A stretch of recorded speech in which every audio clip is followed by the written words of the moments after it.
you do? I have a lot of problems with pretentiousness in games that take themselves super serious. Games are supposed to be fun, and when people bring in the whole, our game's art conversation, I just lose interest. I'm not here to make that argument. I just want to have fun with games. And this kind of... shit. There's a lot of things about Soul Calibur 4 that I really want to like, but every step of the way, there's something right there standing in my face.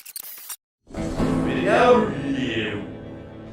I have a lot of problems with pretentiousness in games. Games that take themselves really seriously, and whenever people want to have like that whole, games as art conversation, I just tune out. I'm not interested. I play games because they're fun. This is one of the reasons why I was a little skeptical of Jonathan Blow's Braid at first. This game that has a lot of indie cred, and a lot of people have been saying is going to change the way games are made, or whatever.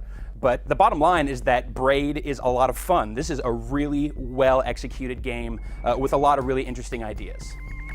Now, the story of Braid is purposely ambiguous. It kind of tells the story of this guy Tim, who in the past had this relationship that didn't go well. It's an oddly personal story, and it's told in kind of a weird way. But it does play off the mechanics of the game really nicely. Now, what the game is all about is time manipulation. You play as this guy Tim, and it kind of looks like a platformer. Actually, it kind of looks like Super Mario Brothers. But in practice, it's really a puzzle game.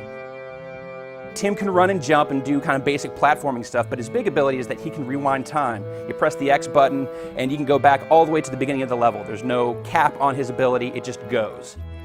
On top of that, each of the worlds of Braid introduces its own kind of unique time manipulation mechanic. Now, in the very first level, it's just rewinding time. It's pretty straightforward, and it's mostly used just to kind of correct any sort of bad platforming that you do.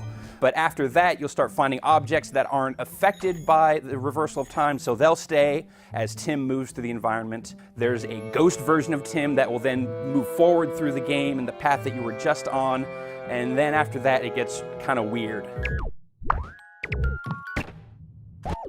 Now, on their own, these could just be gimmicks. You've seen plenty of games before that do time manipulation, but what really sets Braid apart is how clever it is about its implementation of these different mechanics. Each world has such a specific use of time that you have to train your brain to think about time in this way. But by the time you get to the end of that world and you've retrained your brain to work this way, you go into the next world and everything's completely different and you have to break back down again. One of the things about Braid is that it is mad frustrating. You will get to a puzzle where you think it is absolutely impossible. There's no way that you could actually pull this off. And you may bang your head against the game for an hour trying to figure out just one puzzle. But when you do solve these puzzles, and they are all possible, you feel like the smartest person in the world.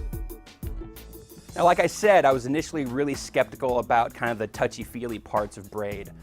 But the way this game wraps up, it really makes it all work. The story stuff plays off of the nature of the gameplay really well, and it's just a really fantastic and unique package. I hate to say it, but this is an important game, and this is something that everyone should be playing.